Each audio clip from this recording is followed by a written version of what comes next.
All right. Hey, this is Steve Wiideman. Today we are hanging out with Rafi. Is that how you pronounce it? That's correct. All right. Hey, I got it right. We're going to be talking about internet marketing, digital. I'm going to talk a little bit about SEO and some basics and kind of a boot camp SEO in 30 minutes or less. Specifically around local, talk about content and what types of content and templates should place in or should you rank for in search results. And Rafi's going to talk about some personal branding and how you can build your brand online, attract followers and subscribers, and we'll kind of go from here. So just quickly on That's great. background, I have about 15 years of background in inbound marketing. I've worked for some pretty exciting companies, including Disney and Ticketmaster and some other really fun brands. Been consulting for about 5 years. Just got done with a week of consulting with the MAP Consulting Group, and I'm totally burned out, so you can tell it in my voice, but I said we're going to do this, so we're going to make it happen. I do a lot of consulting for brands that you might be familiar with, such as Technicolor and Skechers, and indirectly through some of the agencies we support, Public Storage and Meineke. So a lot of multi-location brands that want to rank for various search terms. This year, we're focusing on trying to help the small business community, and we've got this really cool program called SEO Roadmap that we think will add transparency to the whole SEO industry. So we're looking forward to that. Rafi, why don't you give us some background? Yeah, it's kind of hard to follow actually after that kind of background. So I've been doing SEO not for the last 15 years. I started out doing it professionally full time last, I guess it's been about 3 years now. Cool. But I developed pretty quickly, got into the field, started exploring. Started out with me just with my own website, trying to get traffic. Eventually understood the basics of getting traffic. Then started reaching out to some local businesses and offering my services for free. And if I can produce results, only then I was charging them. Like if I can get some more traffic to them, get social shares, that kind of stuff. How I started. Yeah. So that eventually turned into sort of like a digital marketing consultancy. I was just working as like a independent contractor for a lot of these companies in Memphis, Tennessee. Okay. At the same time, I had some other ventures I was kind of working on the side as well that were kind of, iffy in and out type of thing. But eventually came out to Los Angeles and started working full time as a consultant. Awesome. I mostly work with software agencies, SaaS agencies.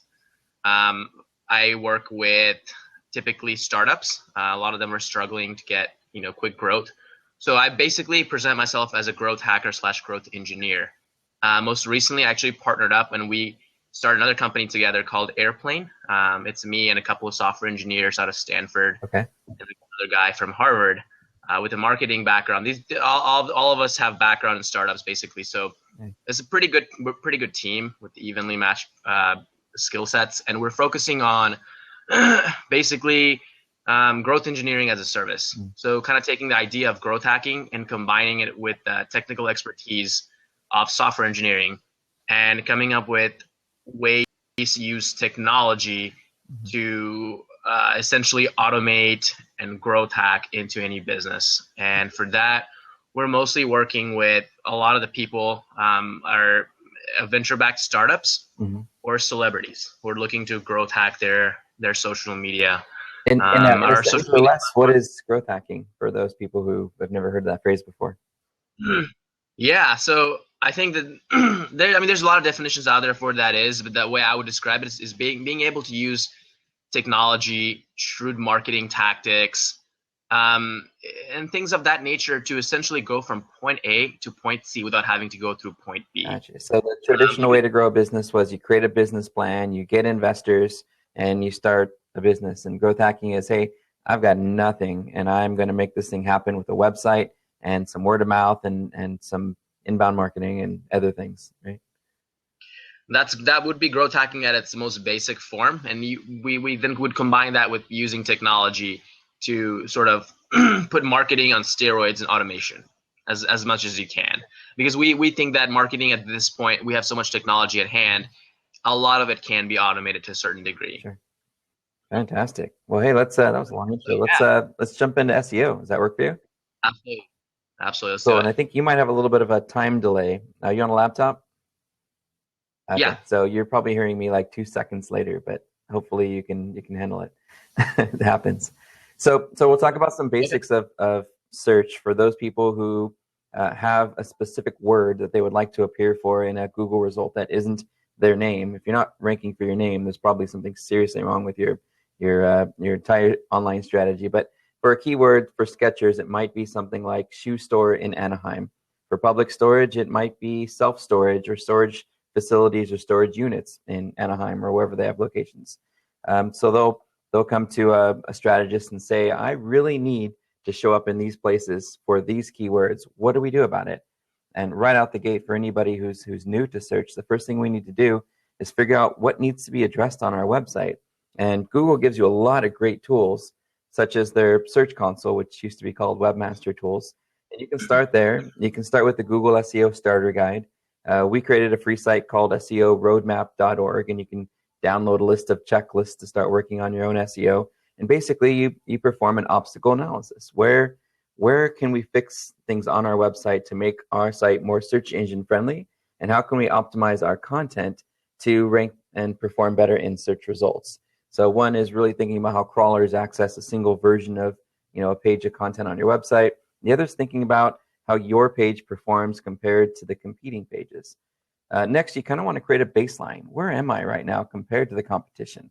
So we create a report called a competitive analysis, where we basically use some tools like Moz and archive.org and web page tests and all these other third-party tools to come up with a baseline of how our website performance is, both on our website as well as visibility signals.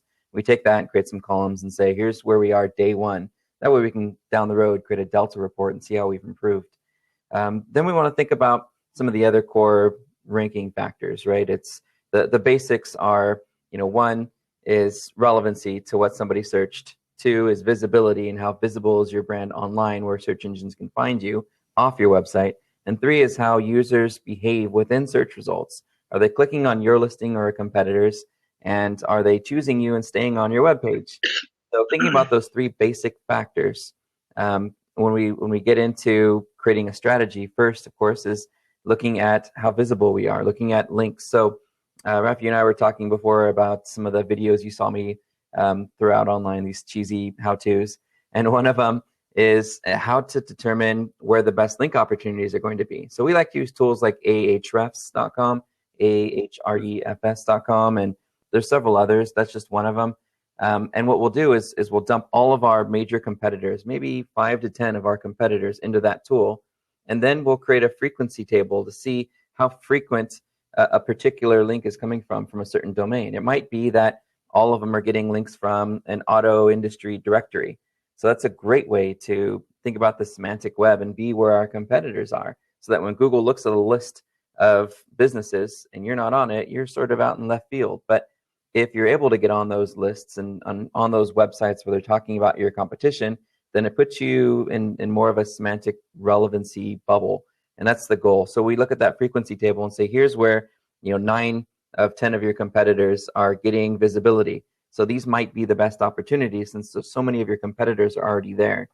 On the location side of business, if you're serving a local area, thinking about those local directories like an LA directory or LA Chamber of Commerce.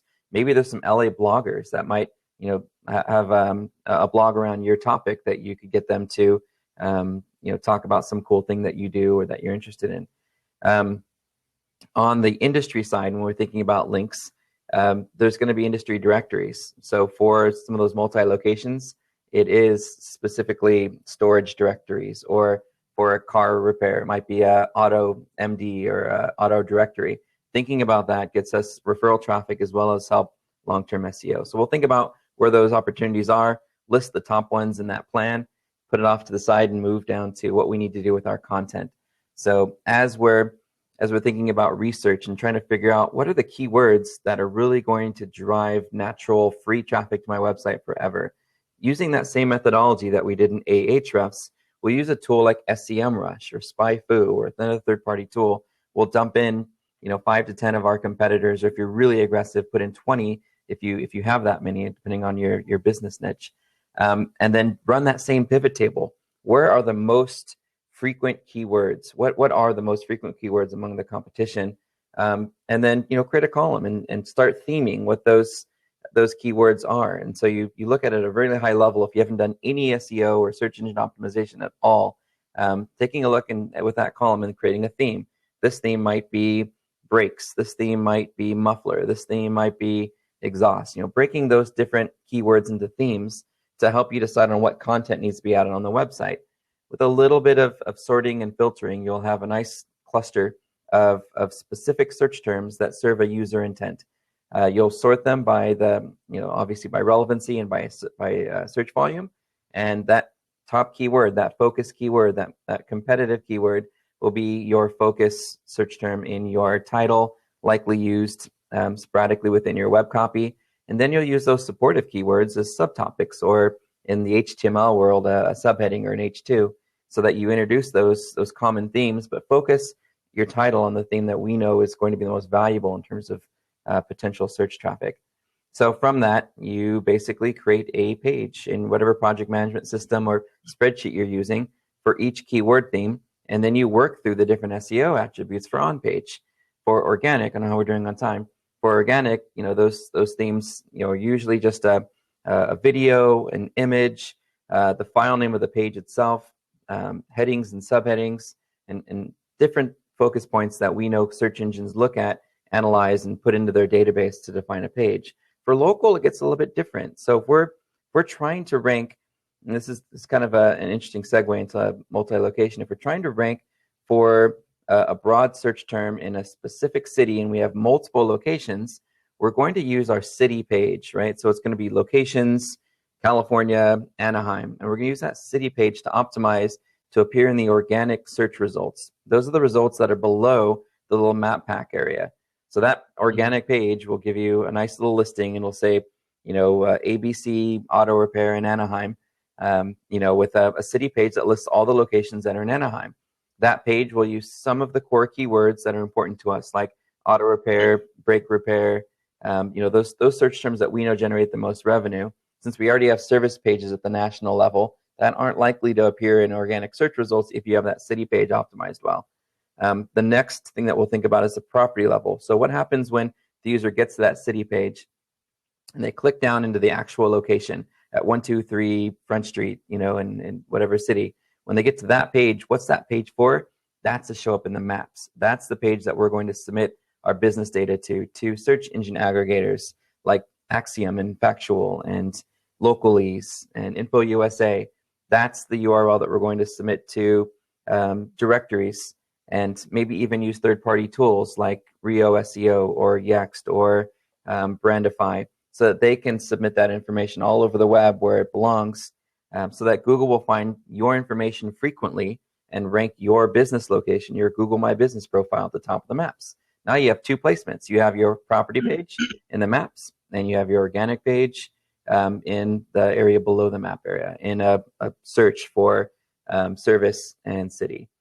Then we get into some creative stuff. So that's your baseline strategy, right? It's obstacle analysis. It's competitive analysis. It is link opportunities. It's keywords and content. Putting all those things into a PM system and in different buckets for the people who are working on them. Webmaster, you can take the tech stuff. Content writer, you can take the content stuff. Social and outreach, you can take the links. And let's divide, conquer, and really start dominating, with what our search engine goals are.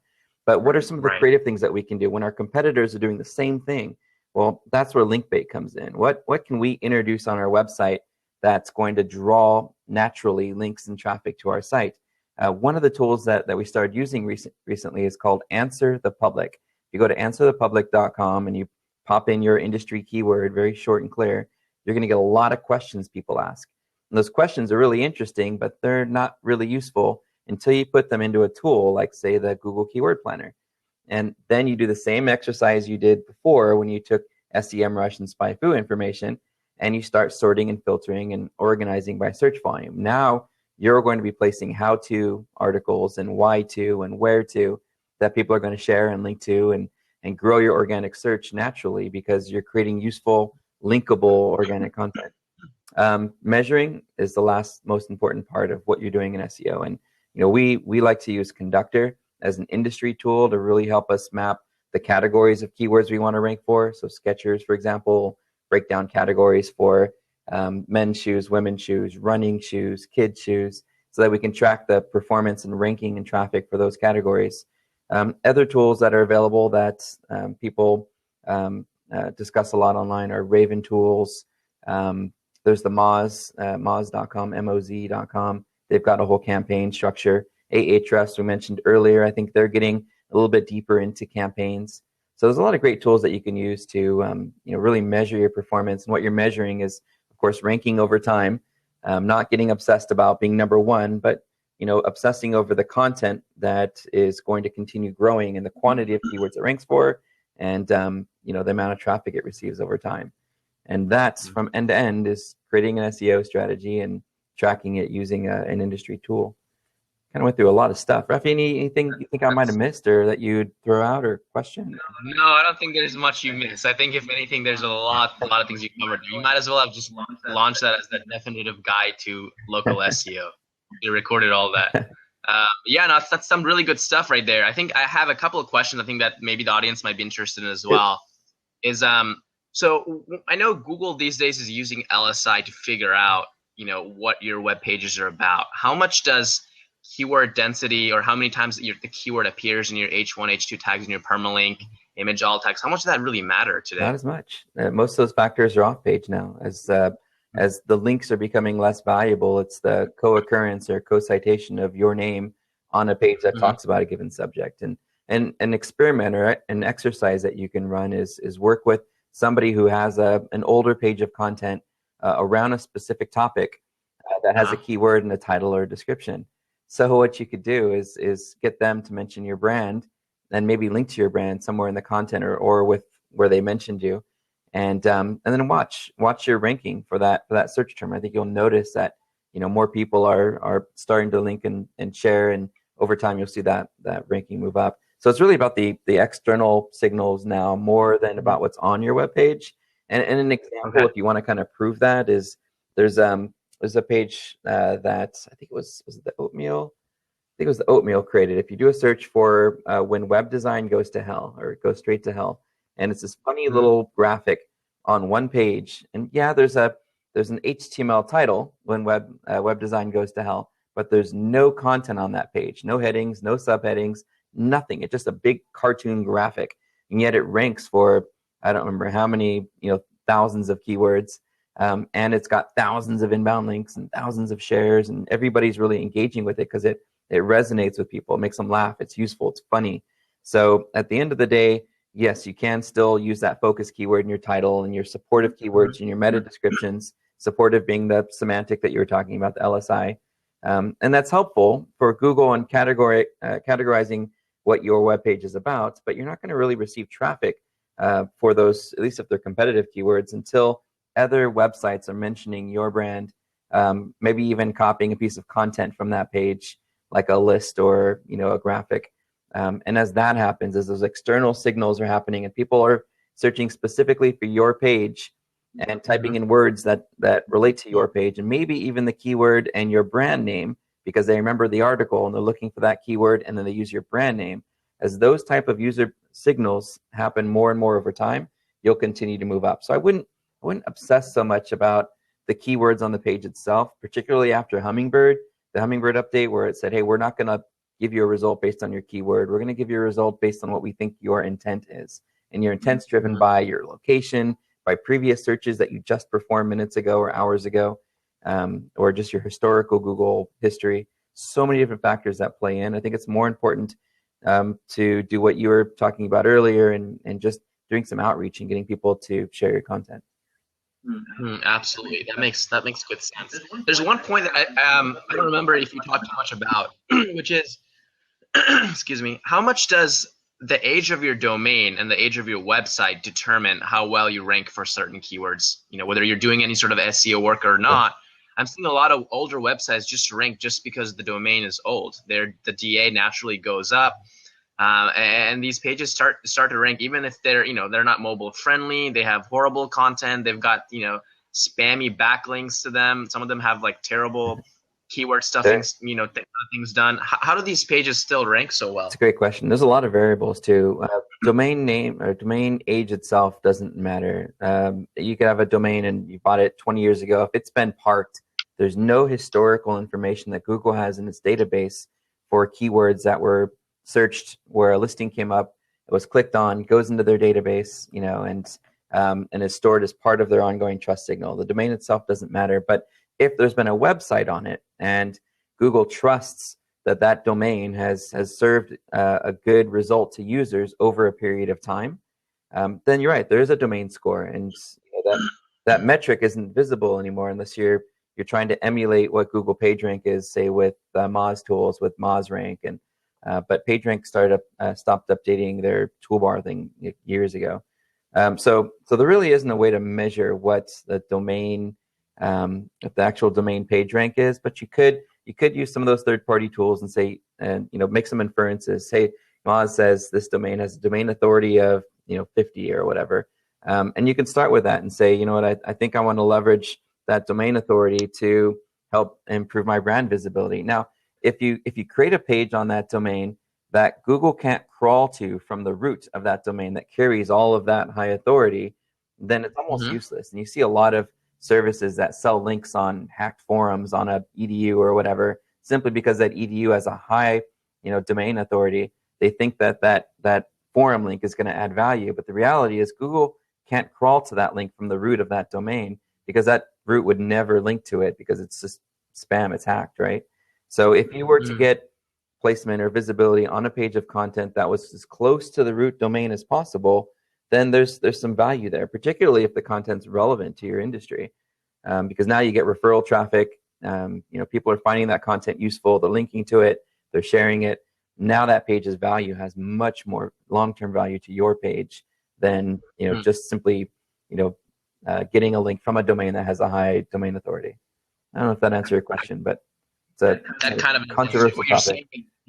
Yeah, so you should be looking at what you're essentially saying. It seems like to me that Google is only ranking web pages and not websites. So pay attention to the page itself, the page rank, the page authority, those kind of metrics, rather than looking at just the domain. Is that what you're kind of saying? Remember that the domain authority still plays in. If there's historical value and that domain is promoting the content on that domain, then it's great. But if it's not promoting it, and you're simply getting a link because it's on the domain and no one's really going to see it, even a Huffington Post that's in some profile page that nobody is sharing, ultimately it's thinking about that triangle, that pyramid of where the value is coming from. The root domain is awesome, but if there's no middle layer and Google's not really finding that content from that middle layer through other links, then it's orphaned. It's not getting crawled or found. It's not linked to from the root. So how do search engines then rank that page if they can't get to it from the root or from third-party sites? So spammers will go out there and they'll create these crazy links all over the internet that also have zero value, build link wheels and whatever else to try to get that page to look important and to be crawled by Google, thinking that Google's going to calculate the domain authority with the quantity of links that are pointing to that page off the website. And historically that worked, but Google Penguin, this whole spam algorithm, not only is that getting less and less valuable, but it can actually come back and hurt you, particularly if that page never gets any traffic or any links or any visibility. It was just there, created to give you a link. Over time, that link's actually going to be a negative value and hurt you. So I would say focus on quality, focus on pages that you're going to get traffic from. Makes sense. That's a great answer, Steve. Just one more question I had, actually going back to a previous thing you mentioned, directory submissions. I know that's still, those links would be considered 2.0, Web 2.0 type of links. Now, when you're doing directory submissions, how do you know which sort of directories should you be submitting to? Should it be local directories? Should it be directories that are specific to your business? Should you try to scale this and try to get, is there any sort of negative things that can come out of just you submitting your business to, let's say I use some service like on Fiverr, for example, right? I'll submit your business to 100 directories. What's right, exactly. So what's the pros and cons of doing something like that? Sure. We used to be really big on the directories back in 2005, 2006. It was Yahoo and Best of the Web and Business.com, and it was $2.99, $3.99, and then the DMOZ fight, right? We'd sit there and fight with DMOZ editors on Resource Zone forever who hated SEOs, but we needed that because at one point it was Google's original database of websites.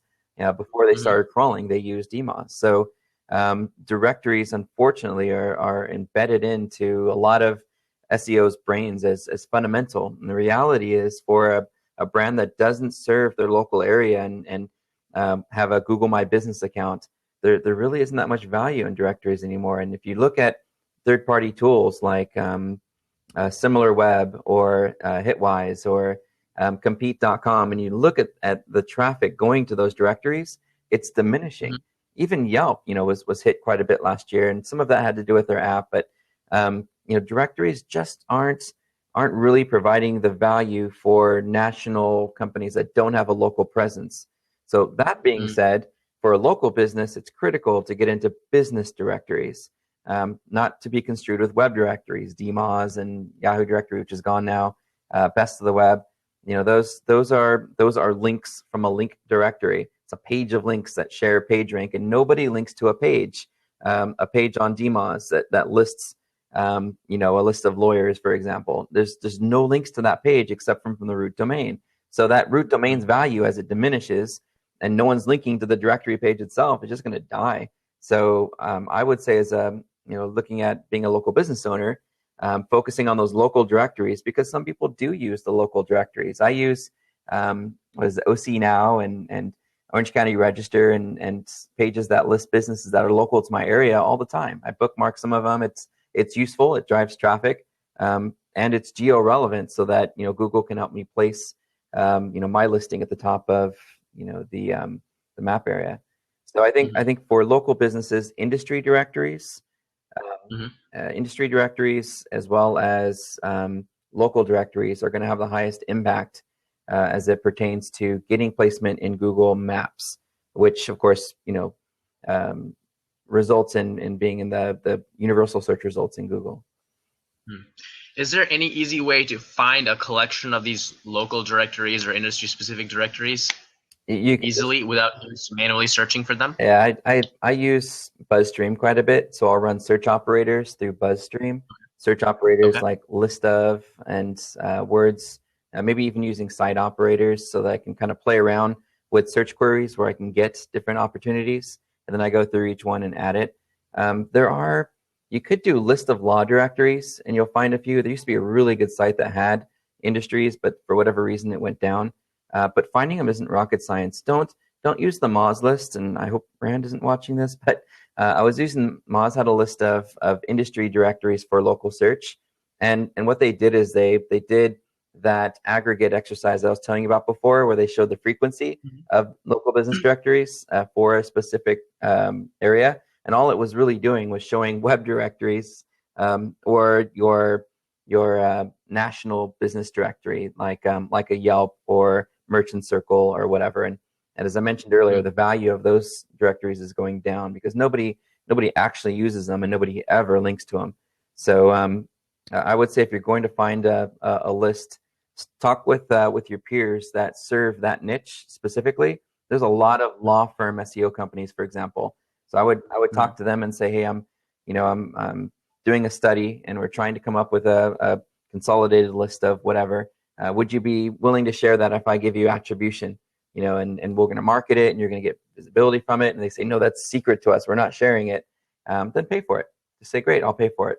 How much do you want? And then you'll get that list from them. And they do the same thing with all of those different agencies, and then dedupe your list, and you'll have this nice little consolidated list. We have about 98 law firm directories now, by doing that same exercise just for law firms. Very nice. Yeah. Steve, that was some really good information. I feel like my mind is just got a lot larger as far as on-page and technical SEO is concerned. Glad we recorded it too, because I know I went through a lot of stuff.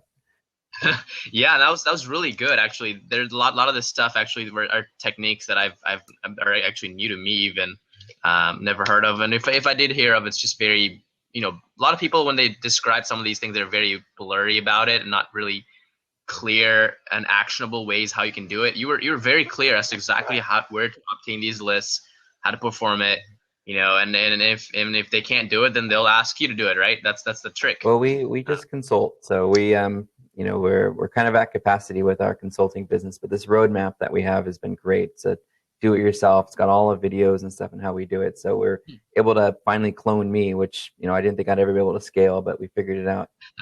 So very nice, very nice. Well, I'm glad you gave us your actual time this time and not a clone version of yourself. So let's talk about personal brand. So I'm even reinventing myself right now, and I'm getting back online. I'm not under the radar anymore. I'm connecting with my peers on Facebook and trying to be more social. So for someone interested in their personal brand and using that, where do you start, and how does that whole personal branding online work? Sure. So personal branding, the way I would define it, first of all, is basically building a brand around yourself, right? Everyone has a personal brand, whether you're 20 or you're 60 years old. There are certain set of actions, there's a certain persona that you've built up over the years that people have come to learn, follow, and you're sort of this figure. And this is really important when you're first starting out in business, is that you don't really have a sort of like a brand figure yet, right? You might have started, let's say, Steve's local SEO business, or Rafi's local, personal branding consultancy, but no one really knows about your brand. So to initially get started, what you want to do is reach out to your friends and family and tell them about your new business. And when you're doing that, what you're really leveraging is your personal brand.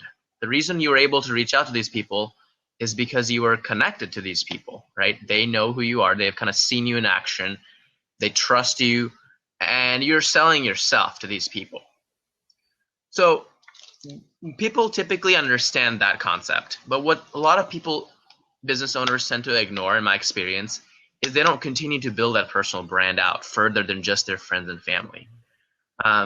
So what that means essentially is anyone that's relevant to your business or your industry, connect with them, right? It doesn't take a lot to just, there's lots of tools I'll talk about in just a second, but there's tools set up that let you, every time you have an interaction with someone, don't lose that interaction. Try to keep some form of future contact with that person. Check in with them, right? Sorry? Just check in with them once in a while. How's it going? What's new? Exactly. Add them to some sort of a list, whether it's an email list you're building.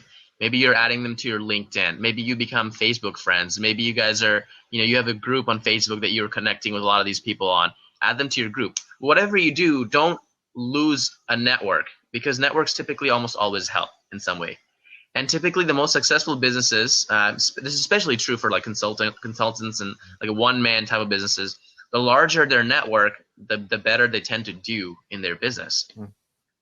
So what I try to focus on is, with my clients that I work with, and even for myself, is creating a lot of these huge networks. And there's a lot of shrewd techniques that you can use to build out your network. Let's talk about like some of these specific platforms. Let's say you want to build your network on Facebook. Facebook groups are a great way, right? Figuring out groups that have certain, based on keywords. Personally, I like to use a tool called, it's actually called Ninja Blaster. Okay. It's actually, have you heard of it before? No, you scare me with all these blasters. Okay. So what Ninja Blaster will do is you can put in different keywords and it'll request to join lots of Facebook groups for you based on the keyword. So I can put in a keyword like growth hacking or growth hack, for example, and request to join every single group on Facebook that has, growth hack appear in it. It'll also let you auto post. So if you want to make a post in a certain group, let's say like I publish a new article, and now that I'm part of all these groups, I just run my software and just auto post to all of these groups. So it's not spamming, because you're actually joining relevant groups and you're sharing relevant content with people, educating them. Now it might come off sometimes and be a little bit like you're kind of pushing your own brand a little bit too much, or you're selling yourself. And that's fine. And if enough people start to complain, then you don't post in those groups. You can filter those groups out. But people that are interested in your content, which they typically are, if they're part of that group, you can share that content and get yourself out there. Not only do you promote your personal brand, you're promoting your website. You're getting traffic to your website. I used to do this with chess. I used to write a lot about chess back in the day.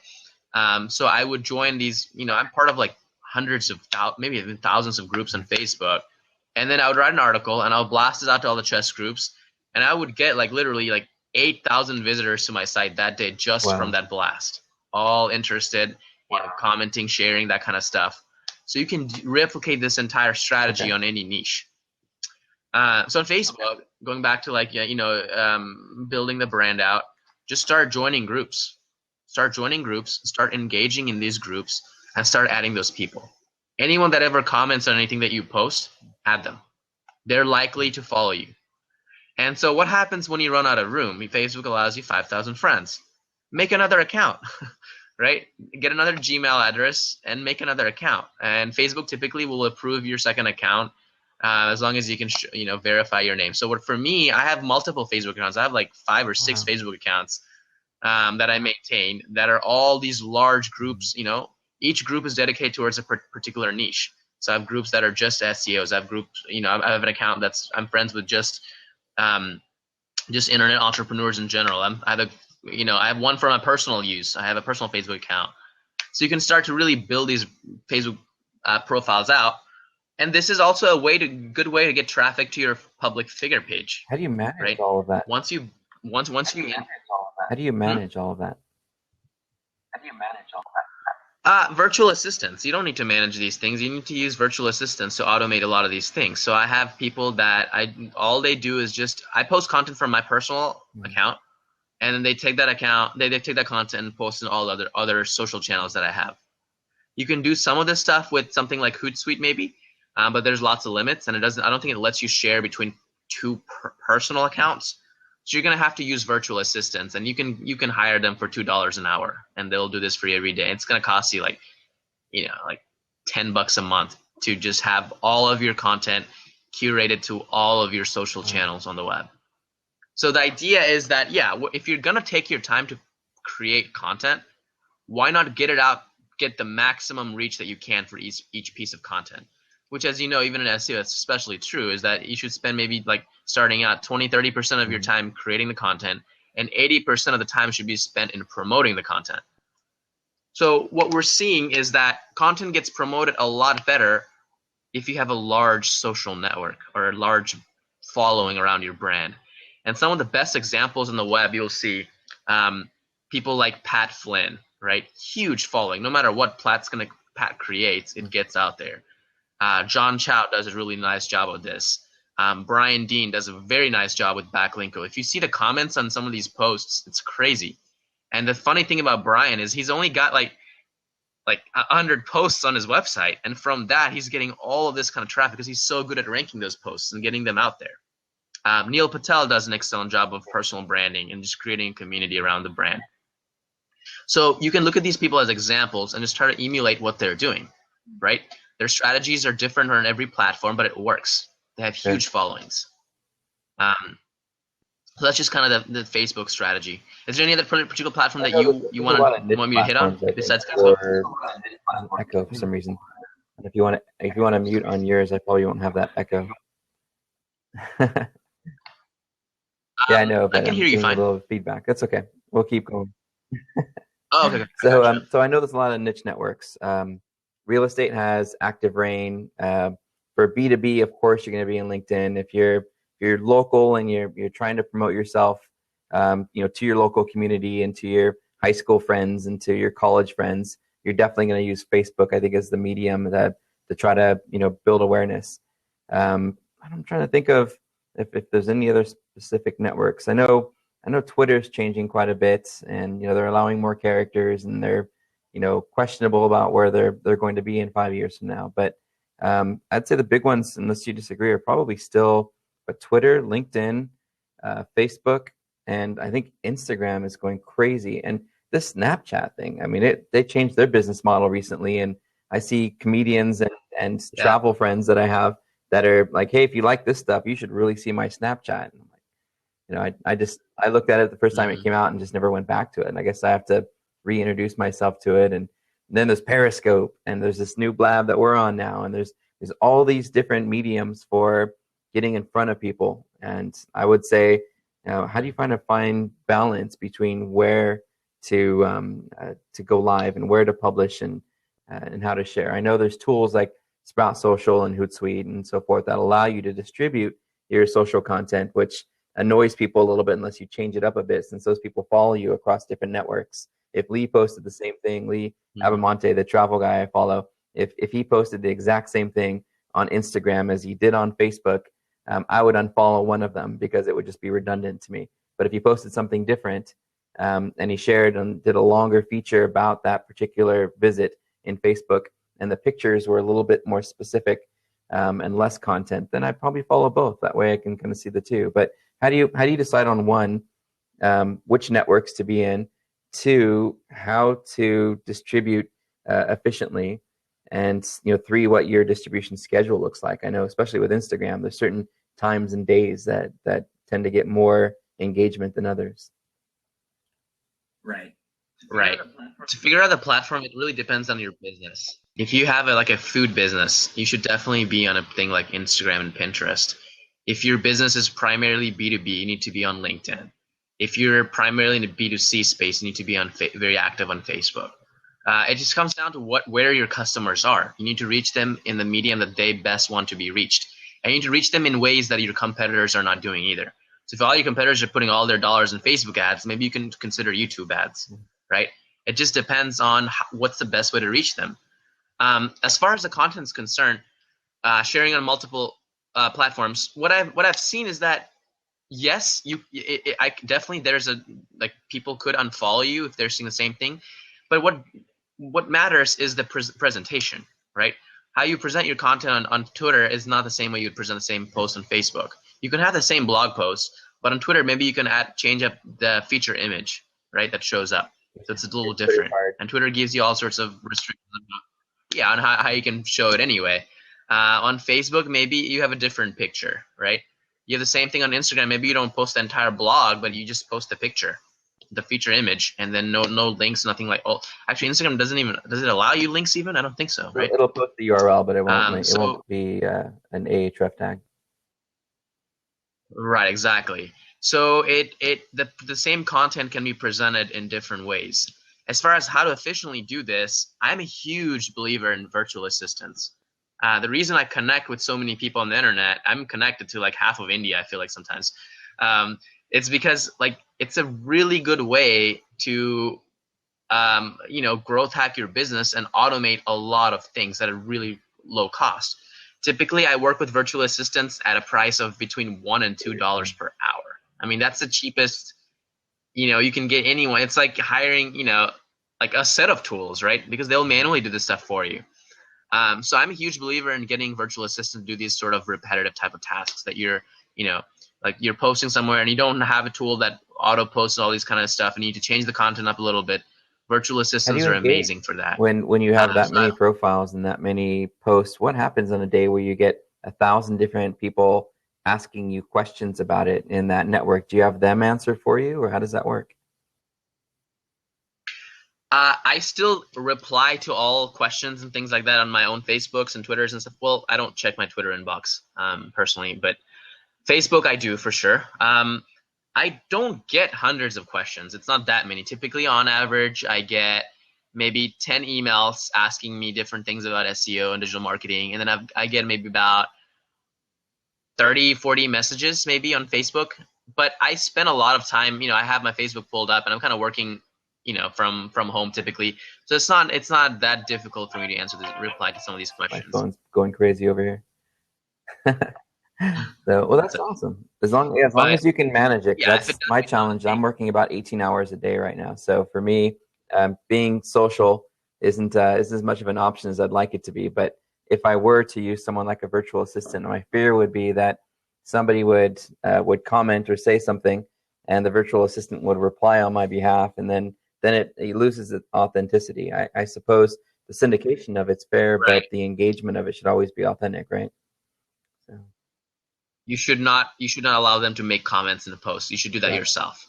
The same thing with blog comments, right? When you get blog comments, don't let your writer post, reply to them.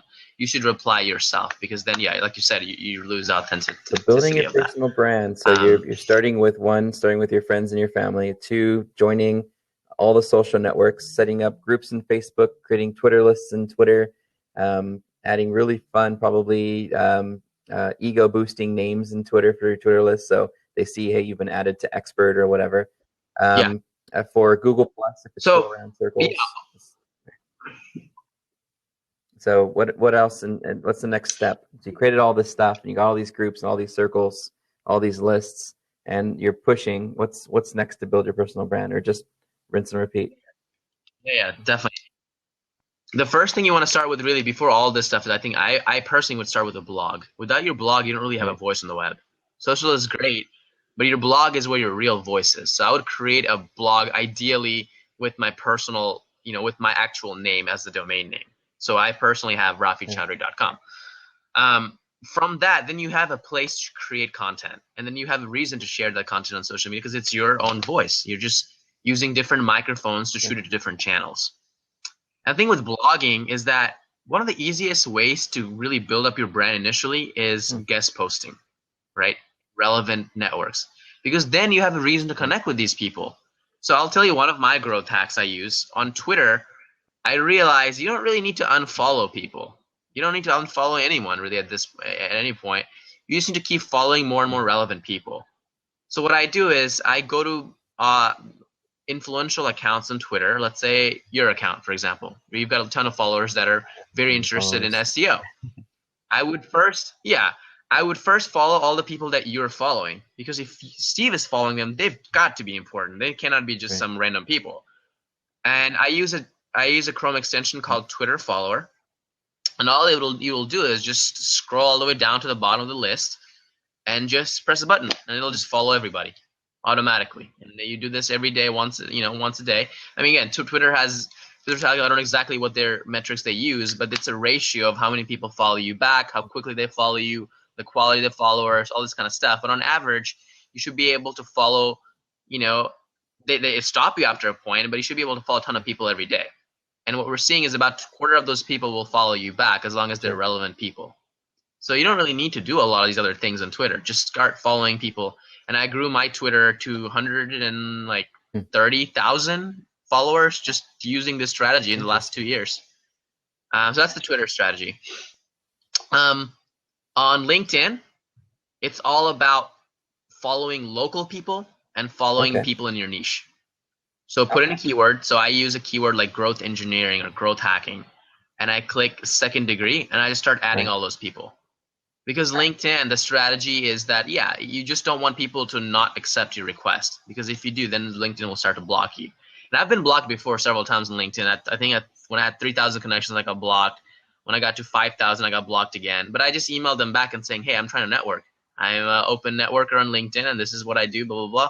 And they'll unblock you usually. So I got my LinkedIn to now, I think, close to 10,000 connections doing the same things as well.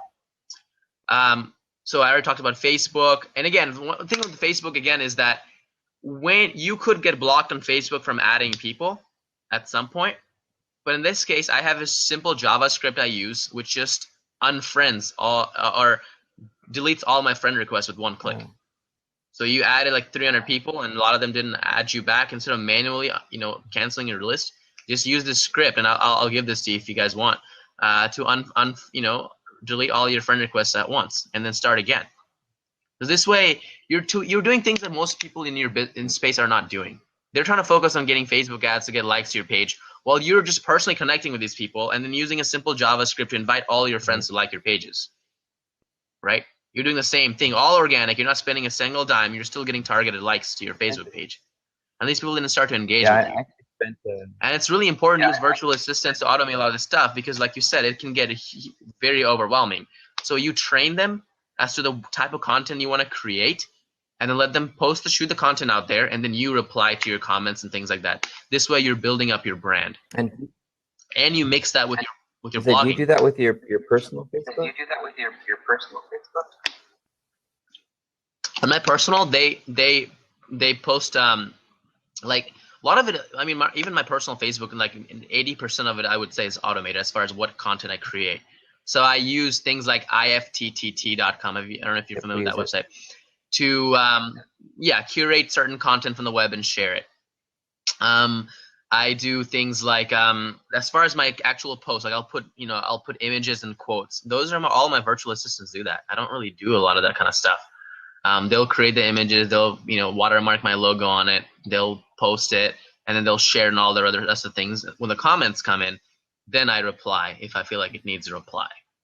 So yeah, like you're saying, your content, you should train someone to the kind of content you want to create and let them do the promotional part of it, and then you do the actual engagement part of it where you reply and things like that. I like that. I can imagine where you could take that with thinking about important people. If you have that virtual assistant, tag the person who wrote the content. If it's Twitter, using their handle. If it's Facebook, friending them first or liking their page and mentioning them. I could see where they would appreciate it and thank you and follow you back and sort of create an organic experience for social. That's pretty cool. Okay. Yeah, one of the easiest ways to get traffic, if you just want to create, like let's say you get no traffic to your blog and you instantly want to create a bunch of attention on your blog, what you do is you find some of the top industry leaders and do a curated, like a listing list type of post. Top entrepreneurs to follow in Los Angeles, right? You create this detailed post, write a small blurb about them, and then reach out to those people and say, hey, I mentioned you in my blog. Would you like to share it? Because these people have huge followings.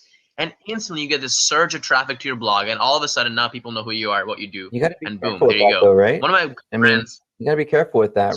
Rand Fishkin recently, I think it was on Twitter or Facebook or inbound.org, was calling out someone who was doing an expert roundup. Like, I think maybe the experts, at least in our industry, are getting kind of burned of being pitched for roundups, as link bait. I don't know. Is it maybe it's just because it's that industry? But if you're looking at other industries outside of digital, maybe it's still active. But in my industry, I think we're all kind of burned out of the of being pitched for the expert roundups. I don't know. It depends. I don't know if this in specifics. I personally actually haven't done something like that just yet, but I've seen other people do this very successfully. A friend of mine recently, Ulysses, did a post on how Neil Patel growth hacked my SEO'd my life, right? And he promoted this thing so well. He's got comments from Neil himself, from Brian Dean, from actors, and that's a great way for him to get his name out there when he's had no sort of following or anything like that. He was like a high school student. And the next thing you know, actors are hiring him. And then like some of the top internet entrepreneurs know his name. That's not a roundup though. That's me interviewing an expert or curating from an expert and giving him lots of love. I think that's awesome. But the whole, hey, I'm doing an expert roundup right now and I want your feedback for a top 10 list. I would just say, give the digital world a break from it for a while. But if it's an auto services or accounting or something, that's probably still viable. But in our industry, I'm seeing a lot of people joking about how they got hit up for another roundup. So, but that's different. Yeah, it's different. Interesting. Yeah, I can see that. I haven't ran much personally. I haven't ran into that as much, but you have a lot more experience than probably doing that because you've done these before. But yeah, that I can definitely see that. Then yeah, in that case, I would focus on people maybe that don't get mentioned as much. People that are, maybe I would do the outreach first and see if it's okay to talk about them, and then only then mention them, because you will also get branded traffic because of this. Like if you can rank yourself for words like Brian Dean and Steve Wiideman and things like that, then I'm getting all that traffic to my site, like all of a sudden, right? You rank yourself for Nike, for example, better than Nike, then you're gonna get all the Nike traffic. So ranking for like, high search traffic based people, that's another strategy to get traffic to your website. But yeah, definitely there's some, I think, some ethical issues in that. But I think the best approach I would say is to reach out to the people first to see if that would be okay, and get some sort of a quote from them. Splash OPM, I think is their Facebook page or their website. They did something like that recently where they reached out to a bunch of industry experts and they got some really good feedback. They asked, what is your definition of growth hacking? If you're a prominent brand, I know it works. If someone I respected reached out to me and said, hey, I'm doing a survey, Danny Sullivan or anyone said, hey, I'd like your feedback on this particular topic, because, we know each other in the industry and I respect him, I wouldn't even question it. But if it was someone I didn't know and I looked at their website and it looked like they were trying to sort of, brand hack their way into getting more visibility, I don't know if I would spend as much time on it unless it was really authentic. But that's awesome. Right. Yeah, you kind of have to build up a relationship with them first, which goes back to again what I was saying earlier, is just adding these people to your network, engaging with them, talking to them, hitting them up, doing webinars and things like this. So you build a relationship with people. That's really what it comes down to. Everything that you do in real life, when you go to like a conference, you talk to people, right? You can do the same thing on the internet. It's not any different. It's just using different channels. So do you have a checklist for people that are ready to start their personal brand, like a guide or something they could download? I know a lot of people that have asked me the question before, like, hey, I want to get my name out there. We do have some stuff for how you get your name to appear in a Google search result and trying to understand how that whole algorithm works. But for somebody who's really just trying to sort of celebrity brand themselves in an industry as an expert, do you have like a checklist or something they can download, or how do they? I'm in the process of creating a guide on personal branding, which is it's going to come out pretty soon, hopefully. It might be like I might do actually. I'm thinking of doing this as a guest post, probably on Trinet Nice. blog if I they would accept it. totally promote that for you. When that comes, I'll share that link with you. I would totally Do promote that what? for you. As soon as you have it, let me know. I'll put a whole page up for you. Yeah, absolutely, absolutely. But right now, there is a really good guide out there. QuickSprout has a really good guide on personal branding. I think that answers almost all the questions that you could have on that. So for right now, Very you can cool. refer to that. That's all. I'd rather wait for your thing though. Yours sounds like it's pretty built out. So let's get yours up and build a whole page around personal branding and try to promote that. I'd love that. Sounds great. I'll let you know when Very that post cool. comes out. So I don't know what else is new coming out in the industry right now. I know at least in the search world there was a big update, allegedly a core update that happened a couple weeks ago. I think they confirmed it. There's no real talk about what it is other than it might have incorporated an occurrence spam filter Panda as a core part of the algorithm here. What I think is coming in the next several months in this year, I think local SEO. I think it's going to be paid. I think you're going to see what happened to Google Shopping happen to Google Maps. I think in the organic universal results, I'm just being presumptive based on what I'm seeing them do with the 3-pack shift last year. I think that's going to happen, Mm-hmm. but I do see a lot more translation, VR coming into the picture as people are going to start not using Google Glass, but putting on VR at home and searching, with audio and doing more audio searches versus keyboard searches. Absolutely. I don't know. Absolutely. I haven't heard a whole lot else about what other industry futurists think are going to happen other than that whole translation algo and maybe a paid search adjustment. What about you? Anything new or anything that people who watch us down the road can anticipate change? Yeah. What I'm seeing with Google is things are becoming a lot more personalized, right? Everything that they're doing now is just personalized results. I think you're going to start to see a lot less of the generic type of results. Things are going to be based on your location and intent-based results. And even I think in the near future, even blogs are going to have to start doing something like this, where you go to a blog or something like that, and it greets you and say, hi Rafi, here's your list of curated content that we've created for you, or like a Google homepage or things like that. It's going to be a lot more based around you, your interest, kind of activities you've done, because that's all Google and Facebook is doing.